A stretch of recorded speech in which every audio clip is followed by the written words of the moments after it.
بسم الله الرحمن الرحيم. الحمد لله نحمده ونستعينه ونستغفره ونؤمن به ونتوكل عليه ونعوذ بالله من شرور أنفسنا ومن سيئات أعمالنا.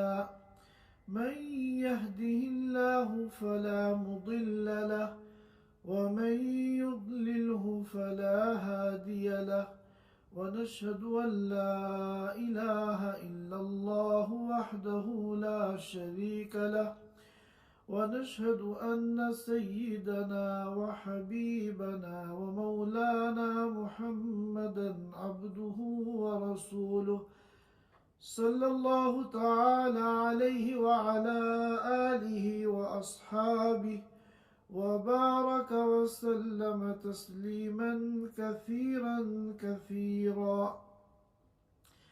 أما بعد فأعوذ بالله من الشيطان الرجيم.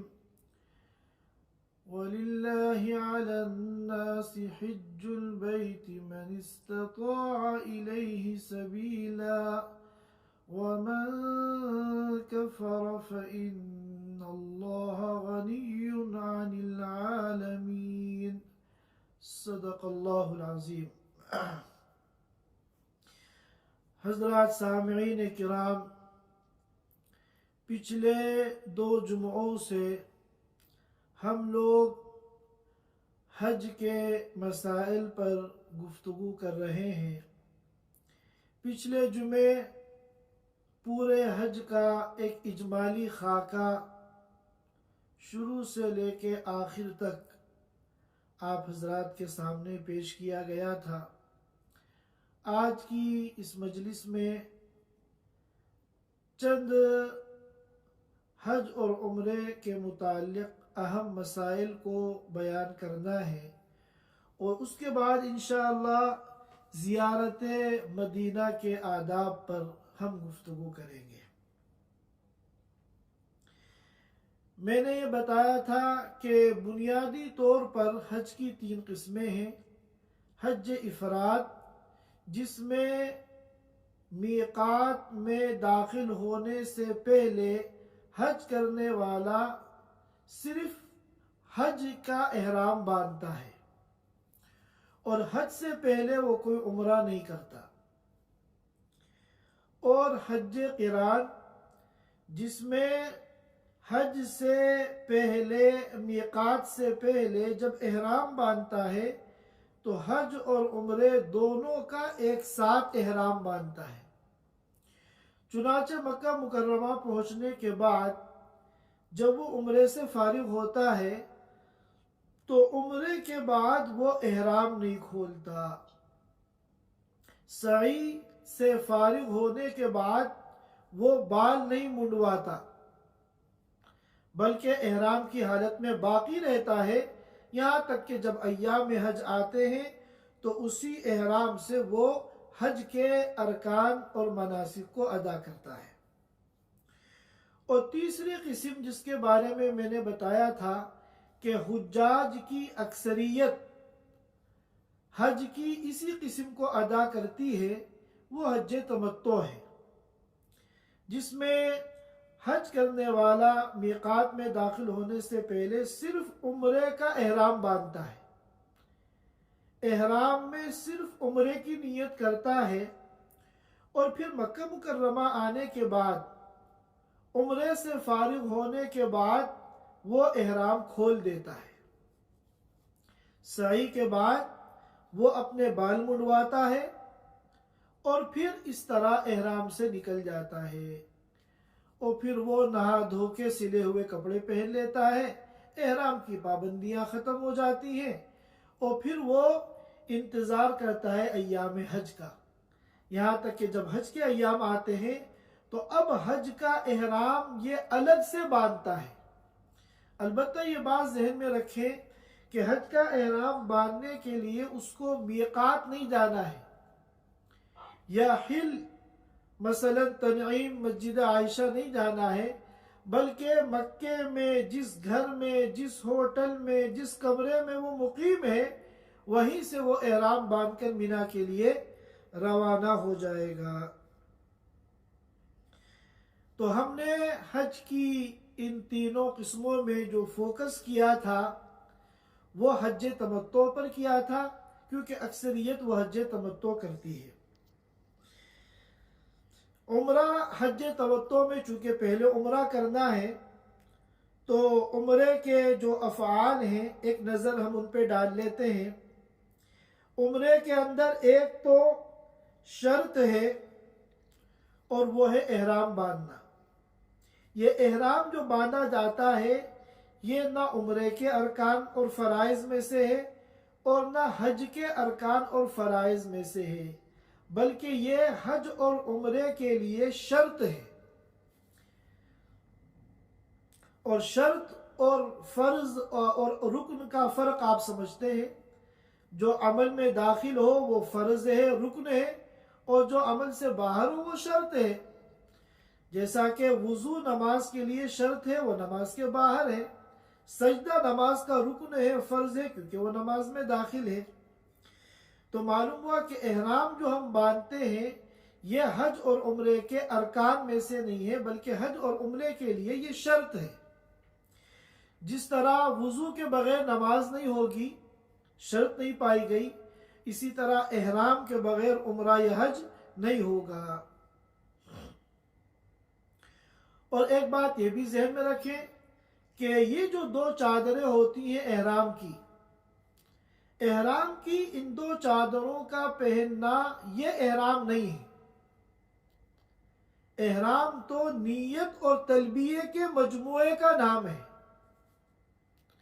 آپ جب عمرے کی نیت کریں گے یا حج کی نیت کریں گے یا دونوں کی نیت کریں گے اور اس کے بعد بلند آواز سے آپ تلبیہ پڑھ لیں گے تو آپ کا احرام شروع ہو گیا، آپ محرم بن گئے۔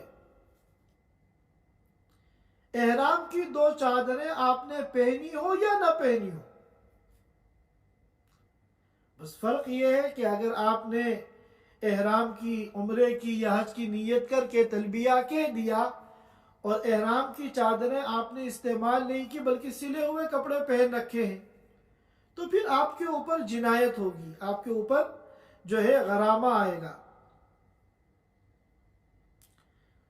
اور اسی طرح اگر کوئی دوحہ میں ہے، اس کا نہ حج کا ارادہ ہے نہ عمرے کا ارادہ ہے، اس نے شوقیہ احرام کی دو چادریں اوڑھ لی، نہ حج عمرے کی نیت ہے اور نہ اس نے تلبیہ پڑھا ہے، تو کیا وہ حالت احرام میں داخل ہو جائے گا؟ نہیں ہوگا، کیونکہ اصل چیز احرام کی دو چادریں پہننا نہیں ہے، اصل چیز جو ہے وہ نیت کرنا اور تلبیہ پڑھنا ہے۔ اچھا، احرام کے 3 واجبات ہیں، چاہے احرام حج کا ہو، چاہے عمرے کا ہو، چاہے دونوں کا ایک ساتھ ہو، جیسا کہ حج قران میں ہوتا ہے۔ نمبر 1، میقات سے پہلے احرام باندھنا ہے، یہ واجب ہے۔ نمبر 2، ممنوعات احرام سے بچنا ہے، احرام کی جو پابندیاں ہیں ہم ابھی ان پہ بھی ایک نظر ڈالیں گے، ان سے بچنا ہے۔ نمبر 3، مردوں کے لیے بغیر سلے ہوئے کپڑے پہننا ہے۔ اور احرام کی چند سنتیں ہیں۔ نمبر 1، احرام سے پہلے غسل کرنا۔ نمبر 2، ایک چادر کو لنگی بنا کر استعمال کرنا اور ایک چادر کو اوپر سے اپنے جسم پہ ڈالنا۔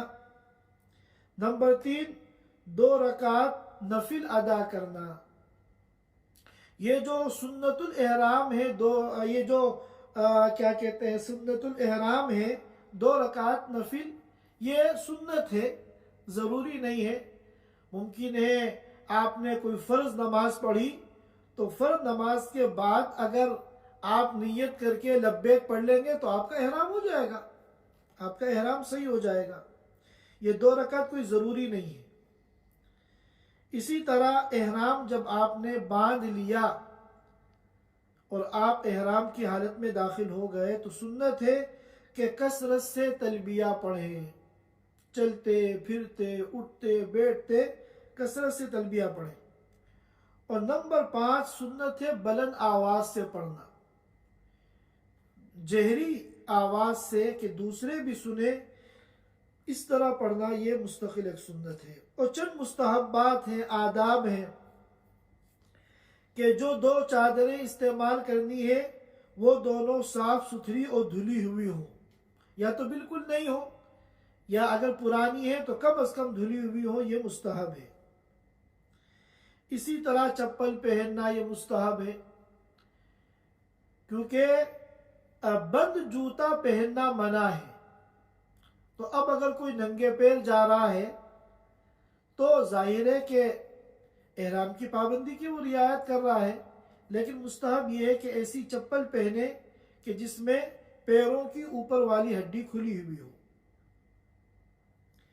اسی طرح آپ نے جو 2 رکعت نماز پڑھی تھی سنت الاحرام، اس کے فوراً بعد یعنی اس جگہ اٹھنے سے پہلے نیت کرنا اور تلبیہ پڑھنا یہ مستحب ہے۔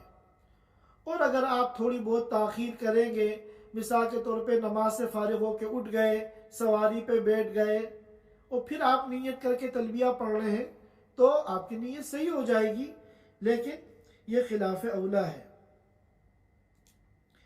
اسی طرح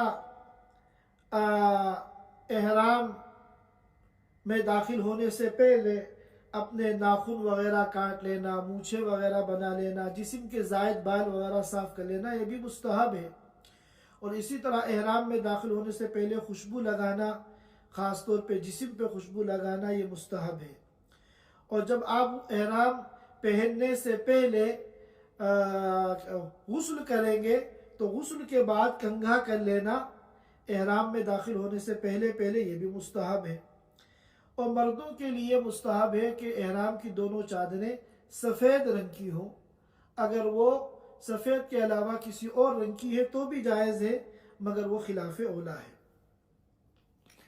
اسی طرح روپے وغیرہ رکھنے کے لیے، اور آج کے دور میں تو ایک بڑی ضرورت ہوتی ہے کیا کہتے ہیں موبائل رکھنے کے لیے، ایسی پیٹی استعمال کرنا جس کی جیب میں آپ پیسے بھی رکھ سکیں، ضروری اپنے ڈاکومنٹس رکھ سکیں، موبائل رکھ سکیں، اس کی اجازت ہے، اس میں کوئی حرج نہیں ہے، یہ بلا کراہت صحیح ہے۔ احرام کی حالت میں کیا کیا چیزیں منع ہیں، احرام کی کیا پابندیاں ہیں، اس میں یہ ہے کہ خوشبو نہیں لگا سکتے، سلا ہوا کپڑا نہیں پہن سکتے، یہاں تک کہ انڈر ویئر بھی پہننے کی اجازت نہیں ہے، کیونکہ وہ انسان کے جسم کی ساخت پر بنا ہوا لباس ہے، اسے بھی نہیں پہن سکتے۔ اسی طرح سر کو آپ ڈھانپ نہیں سکتے، چہرے کو ڈھانپ نہیں سکتے، سر کھلا ہوا رہنا چاہیے، چہرہ کھلا ہوا رہنا چاہیے، بال وغیرہ آپ حالت احرام میں نہیں کاٹ سکتے، سر میں جوں وغیرہ اگر ہے تو جوں بھی آپ مار نہیں سکتے، ناخن نہیں کاٹ سکتے، اور جب تک آپ حالت احرام میں ہیں میاں بیوی آپ آپس میں کوئی بے حیائی کی باتیں نہیں کر سکتے۔ حرم کے اندر کسی جانور کو چھیڑنا، اس کو مارنا یہ بھی منع ہے۔ اسی طرح بند جوتے جس میں پیروں کے اوپر کی ہڈی چھپی ہوئی ہو وہ بھی استعمال نہیں کر سکتے۔ عورتیں سلا ہوا لباس پہن سکتی ہیں، عورتیں جوتے بھی پہن سکتی ہیں، اور عورتیں اپنے سر کو بھی ڈھانک سکتی ہیں، بس یہ ہے کہ ان کا چہرہ جو ہے وہ اس معنی کر کھلا رہنا چاہیے کہ چہرے پر کپڑا نہ لگے، جس کی شکل میں نے آپ حضرات کو بتا دی تھی کہ ایسا ہیٹ لگا لیں کہ جس کے اوپر سے اپنا عبایا کا کپڑا ڈالیں تاکہ اجنبی لوگوں سے اور نامحرموں سے بے پردگی بھی نہ ہو، اور احرام کی جو یہ ایک پابندی ہے کہ چہرے پہ کپڑا نہ لگے، اس پابندی کی بھی رعایت ہو جائے۔ تلبیہ جو ہے اس میں یہ بات ذہن میں رکھیں کہ تلبیہ زبان سے پڑھنا ہے، بہتر تو یہ ہے کہ اتنا زور سے پڑھے کہ دوسرے سن لیں، یا کم از کم خود تلبیہ کی آواز سنیں۔ اگر آپ نے دل ہی دل میں تلبیہ پڑھا، نہ آواز خود سنی نہ کسی اور کو سنائی، تو یہ تلبیہ معتبر نہیں ہے۔ اچھا، اسی طرح بعض لوگ جو ہیں جن کو اللہ نے مال و دولت دیا ہے، پیسے کی فراوانی دی ہے، تو وہ زیادہ ٹینشن نہیں لیتے۔ وہ یہ کہتے ہیں کہ ہم اتنی پابندیاں کہاں کریں گے، وہ قصداً جنایت کرتے ہیں، احرام کی پابندی کی مخالفت کرتے ہیں، اور پھر یہ کہتے ہیں کہ ہم جو ہے جنایت جو ہے جو بھی ہمارے ذمہ ہوگی، چاہے وہ صدقہ ہو یا دم ہو، وہ ہم دے دیں گے۔ تو قصداً بلا عذر بلا ضرورت جنایت کا ارتکاب کرنا، یہ سوچ کے کہ ہم اس کا جو بھی غرامہ ہوگا وہ ادا کر دیں گے، ایسا کرنا گناہ ہے، ایسا کرنا گناہ ہے۔ اور جس طرح جان بوجھ کر جنایت کرنے سے صدقہ یا دم وغیرہ واجب ہو جاتا ہے، اسی طرح بھول سے بھی اگر ہو جائے تو بھی جنایت لازم آ جاتی ہے۔ اسی طرح حالت احرام میں خوشبودار صابن اور شیمپو وغیرہ بھی استعمال نہیں کر سکتے۔ بعض مرتبہ ہوٹل وغیرہ میں اے سی تیز ہوتا ہے، ٹھنڈ کولنگ زیادہ ہوتی ہے، اور آپ تھوڑا سا کمزور ہیں، بیمار ہیں، نزلہ بخار جلدی ہو جاتا ہے، تو تھوڑی سی اس میں مشقت ہوتی ہے۔ البتہ اس میں اتنی گنجائش ہے کہ کان کو آپ ڈھک سکتے ہیں۔ اسی طرح جو یہ گدی ہے، اس کو بھی حالت احرام میں آپ ڈھک سکتے ہیں، اور اسی طرح یہ جو تھوڑی ہے، اس کو بھی اگر کپڑا یہاں تک آ جائے، آپ نے اوڑھا کوئی بلینکٹ وغیرہ یا کوئی چادر، اور یہ چھپ جائے تو اس میں کوئی حرج نہیں، بس یہ چہرہ اور سر یہ کھلا ہوا ہونا چاہیے۔ حالت احرام میں ماسک نہیں لگا سکتے، حالت احرام میں ماسک نہیں لگا سکتے، اس میں چہرہ چھپ جائے گا۔ اور طواف جو ہے، طواف میں فرض ہے کم از کم 4 چکر، 7 چکروں میں سے کم از کم 4 چکر یہ فرض ہے۔ 4 چکر اگر پورے نہیں ہوں گے تو اس کا اعتبار ہی نہیں ہے۔ ہاں البتہ 3 چکر مزید کر کے 7 پورے کرنا یہ واجب ہے۔ اور واجبات طواف یہ ہے، جو چیزیں طواف کے لیے واجب ہیں: نمبر 1 باوضو ہونا، نمبر 2 سطر کا چھپا ہوا ہونا، مردوں کے لیے ناف کے نیچے سے گھٹنے کے نیچے تک، عورتوں کے لیے چہرہ، ہاتھ اور پیر کے علاوہ پورا جسم یہ چھپا ہوا ہونا چاہیے۔ جس طرح نماز میں ضروری ہے، اس طرح طواف میں بھی ضروری ہے۔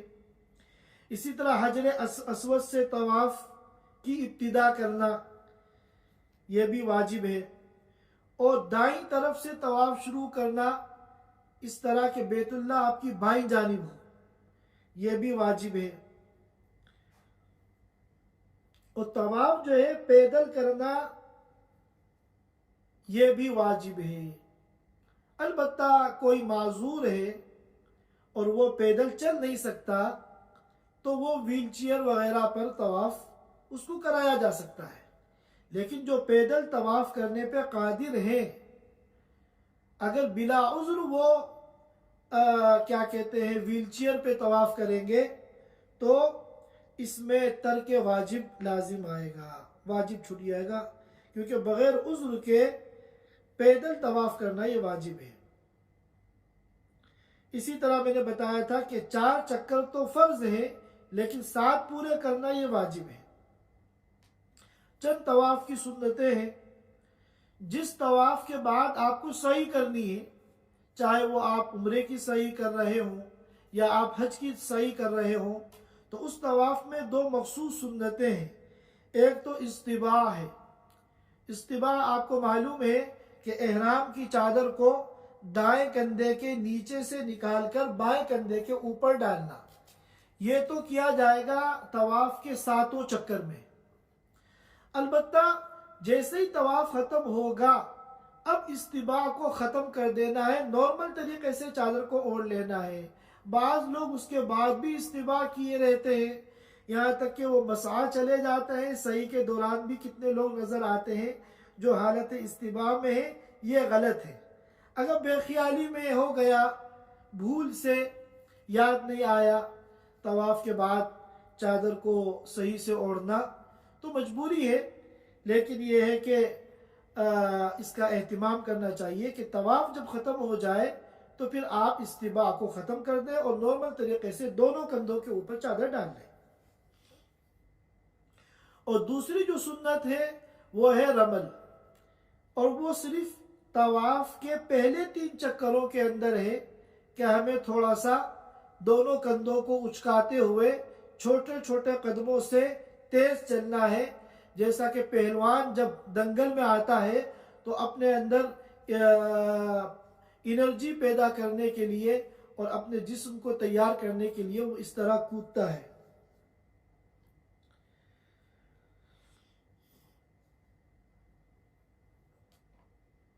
اچھا، اسی طرح طواف میں حجر اسود کا استقبال کرنا، اس کے سامنے آنا، اللہ اکبر کہنا، اور طواف کی ابتدا میں اور طواف کی انتہا میں، شروع میں اور لاسٹ میں حجر اسود کا استلام کرنا۔ اصل تو بوسہ لینا ہے، لیکن بھیڑ کی وجہ سے وہ ممکن نہ ہو تو دور سے استلام کرنا۔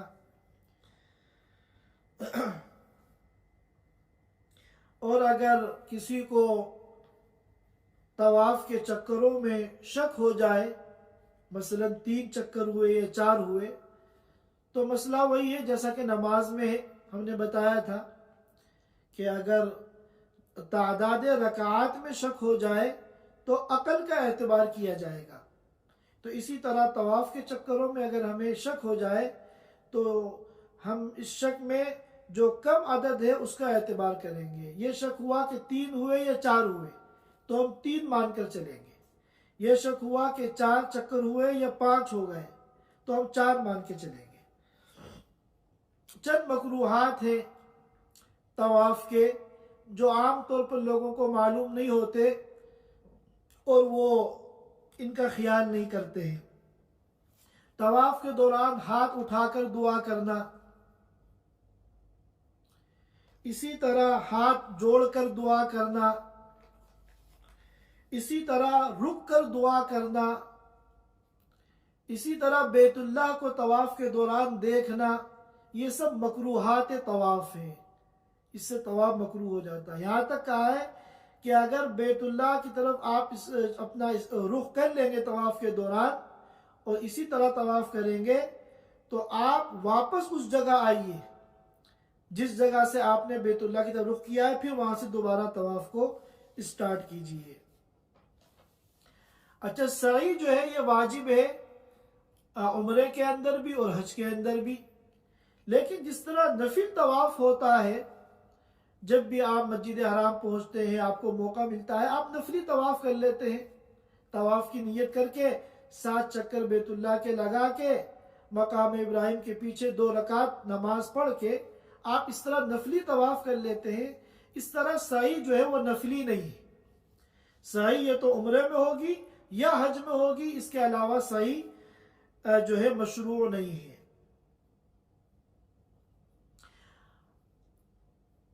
آج کل چونکہ بھیڑ بہت زیادہ ہوتی ہے، اس وجہ سے طواف میں بھی اچھا خاصا ٹائم لگ جاتا ہے اور سعی میں بھی اچھا خاصا ٹائم لگتا ہے، تو ہونا یہ چاہیے کہ طواف اور سعی کے درمیان وقفہ نہ ہو، طواف کے بعد سعی میں تاخیر نہ ہو۔ اگر کوئی عذر ہے، مثال کے طور پہ طواف کے بعد آپ کو استنجا کا تقاضا ہو رہا ہے، تو ٹھیک ہے آپ استنجا وضو کر کے آئیے، استنجا سے فارغ ہو کے آئیے، پھر صحیح کر لیے۔ یا بہت زیادہ تھک گئے ہیں، آپ بالکل ہمت نہیں ہے مساح کی طرف جانے کی، تو ٹھیک ہے بقدر ضرورت تھوڑی دیر آرام کر لیے۔ لیکن بلا وجہ تاخیر کرنا کہ طواف کیا، طواف کر کے بلا ضرورت ہوٹل آ گئے، کمرے آ گئے، پھر جا رہے ہیں 1 گھنٹے کے بعد اب صحیح کر رہے ہیں، تو یہ طریقہ جو ہے غلط ہے۔ جب صحیح کے لیے جائیں گے اور صفا پہاڑی پر چڑھیں گے تو اس وقت جو ہے یہ کہیں گے ابدأ بما بدأ اللہ تعالی ان الصفا والمروۃ من شعائر اللہ، کہ میں اسی ترتیب سے سعی شروع کرتا ہوں جس ترتیب کا اللہ نے قرآن میں تذکرہ کیا ہے، کہ ان الصفا والمروہ، پہلے صفا کا تذکرہ کیا پھر مروہ کا، لہذا میں پہلے صفا پہ جاؤں گا بعد میں مروہ پہ جاؤں گا۔ یہ اگر الفاظ یاد ہوں تو یہ کہہ لینا چاہیے، ورنہ کوئی ضروری نہیں ہے۔ پھر صفا مروہ کی طرف جب آپ صفا پہ چڑھیں گے، بیت اللہ کی طرف رخ کر کے آپ کو دعائیں کرنی ہیں۔ میلین اخضرین، جو دو گرین لائٹیں ہیں ان کے بیچ میں تھوڑا تیز چلنا ہے، دوڑ نہیں لگانی ہے اور نارمل طریقے سے بھی نہیں چلنا ہے، دونوں کے درمیانی طریقے سے تھوڑا تیز قدموں کے ساتھ چلنا ہے۔ اچھا، سعی کے بعد بھی مستحب ہے 2 رکعت نفل نماز حرم میں آ کے پڑھنا، یہ بھی سعی کے بعد جو ہے مستحب ہے، لیکن عام طور پر چونکہ سعی کر کے اتنی تھکن ہو جاتی ہے اور پھر جو مروہ پہ 7واں چکر ختم ہوتا ہے وہیں سے باہر نکلنے کا راستہ ہے، تو اس لیے اکثر لوگ اس پر عمل نہیں کرتے، لیکن جن کو اللہ توفیق دے اور موقع ہو، ہمت ہو، وہ ضرور سعی کے بعد 2 رکعت نفل نماز پڑھیں۔ یہ مستحب ہے، کوئی سنت یا واجب یا فرض نہیں ہے، ہمت ہو تو پڑھ لیں ورنہ رہنے دیں۔ سعی کے لیے طہارت شرط نہیں ہے، جس طرح طواف میں یہ تھا نا باوضو ہونا ضروری ہے، سعی کے لیے باوضو ہونا ضروری نہیں ہے۔ اسی طرح سعی کے دوران آپ باتیں بھی کر سکتے ہیں، ظاہر ہے کہ نامناسب بات نہ کریں، اور کھانا پینا بھی کر سکتے ہیں، اور نمازوں کے اوقات آ جائیں وہیں آپ صحیح روک کے نمازوں میں شرکت کر سکتے ہیں، نماز جنازہ بھی پڑھ سکتے ہیں۔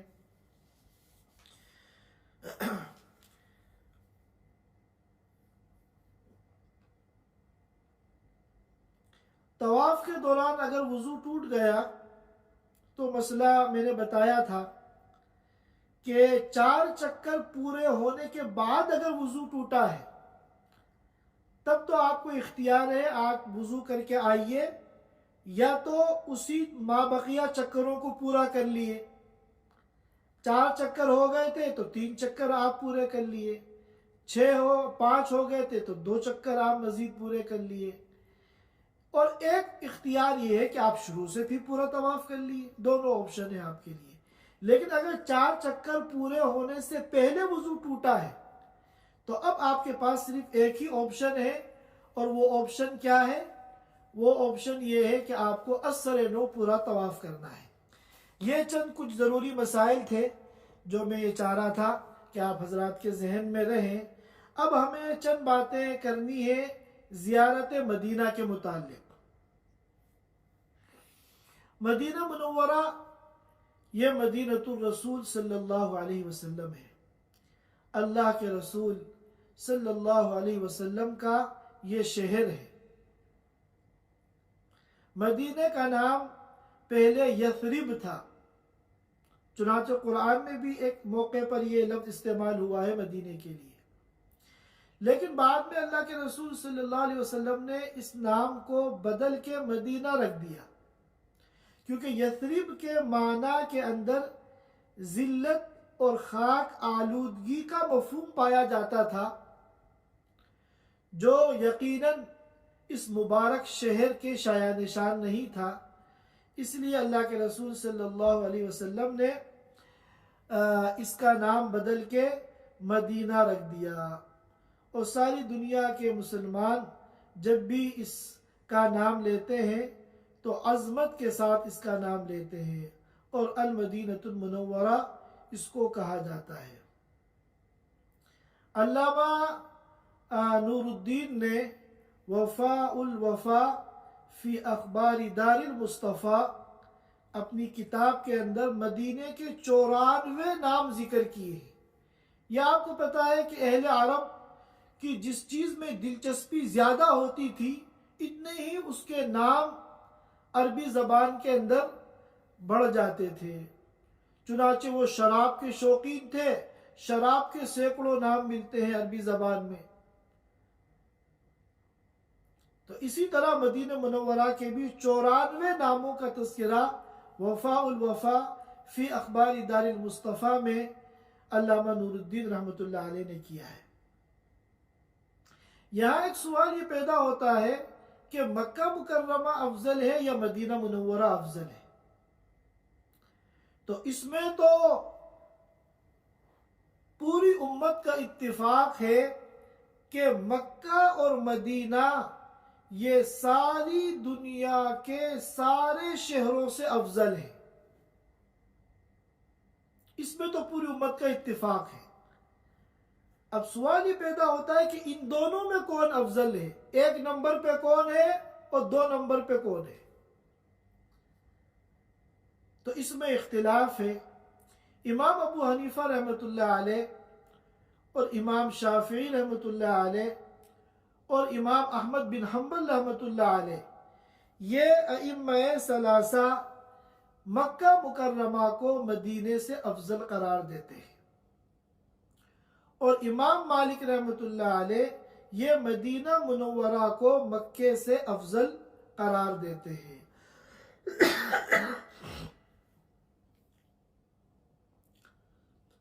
بہرکیف دونوں افضل ترین شہر ہیں، اور ہر مسلمان کے دل میں ان دونوں شہروں کی عظمت، ان کا احترام اور ان کا تقدس ہونا چاہیے۔ بعض لوگ جن کے دل میں مدینہ منورہ کا شوق زیادہ ہوتا ہے، اور یقیناً ہر ایمان والے کے دل میں مدینے کی محبت ہونی چاہیے، اور جتنا دل میں مدینے کا شوق ہو وہ کم ہے، لیکن ان کا انداز اس طرح ہوتا ہے جیسے کہ وہ مکے کی اہمیت کو کم کر رہے ہیں۔ اب مکہ مکرمہ میں ابھی موجود ہیں، اب وہاں سے انہیں مدینے جانا ہے، تو مدینے کے ساتھ عشق و محبت کا اظہار وہ اس طرح کرتے ہیں جیسا کہ مکے کا مقام و مرتبہ کم ہو۔ یہ طریقہ غلط ہے۔ مدینے کا جتنا شوق، جتنی عظمت دل کے اندر ہو کم ہے، لیکن اس طرح آپ اس شوق کا اظہار کریں کہ مکہ مکرمہ کی عظمت اور اس کے تقدس پر کوئی آنچ نہ آئے، نہ صراحتاً، نہ اشارتاً، نہ کنایتاً۔ اب جب مدینہ منورہ آپ جائیں گے تو راستے میں کثرت سے درود شریف کا اہتمام کریں، اور جو لوگ حج کے لیے جاتے ہیں، اللہ کے رسول صلی اللہ علیہ وسلم نے ترغیب دی ہے کہ وہ مدینے بھی حاضر ہوں۔ اس سلسلے میں بعض روایتیں ایسی ہیں جو سند کے اعتبار سے متکلم فی ہیں، چنانچہ ہمارے محدثین کرام اور سلف صالحین کا ان روایتوں پر ملا جلا رد عمل ہے۔ کوئی ان کو بالکل ضعیف قرار دیتا ہے، اور کوئی فضائل میں ان روایتوں کا اعتبار کرتا ہے۔ چنانچہ ایک روایت ہے جس کو امام بہقی نے شعب الایمان میں نقل کیا ہے کہ من زارنی کان فی جواری یوم القیامہ، کہ جو میری زیارت کرے گا، یعنی میری زیارت کے لیے مدینہ آئے گا، روضے پاک پہ حاضری دے گا، وہ قیامت کے دن میرا پڑوسی ہوگا۔ اور اسی طرح ایک روایت ہے جس کو ابن عدی نے نقل کیا ہے، من حج ولم یزرنی فقد جفانی، کہ جو حج کرنے کے لیے آیا اور اس نے مدینے آ کے میری زیارت نہیں کی تو گویا کہ اس نے میرے ساتھ ظلم کیا، بے وفائی کی۔ اور اسی طرح ایک روایت ہے جس کو دارقطنی نے نقل کیا ہے کہ جس نے میرے قبر کی زیارت کی اس کے لیے میری شفاعت واجب ہو گئی۔ تو یہ روایتیں ہیں جو سند کے اعتبار سے متکلم فی ہیں۔ اب جب ہم مدینہ منورہ جائیں تو ظاہر ہے کہ یہ اللہ کے حبیب رسول اللہ صلی اللہ علیہ وسلم کا شہر ہے، تو جتنا بھی شوق ہو اور جتنی بھی عظمت ہمارے دل میں ہو وہ کم ہے۔ ہم درود شریف کا اہتمام کریں اور اپنے شوق میں اضافہ کرنے کے لیے اہل حق شعراء کی جو نعتیں ہیں ان کا پڑھنا اور ان کا سننا بھی بہت مفید ہے. اس سے جذبات پیدا ہوتے ہیں، شوق میں اضافہ ہوتا ہے اور انسان کے دل کے اندر ایک خاص کیفیت بنتی ہے. لیکن اس میں خیال رکھیں کہ مارکیٹ کے اندر جو بہت سی نعتیں چل رہی ہیں ان میں بہت سی نعتیں ایسی ہیں جو بدعتی حضرات کی ہیں اور ان کے مضامین کے اندر سنت سے اور شریعت سے انحراف ہے، خلاف سنت باتیں ہیں.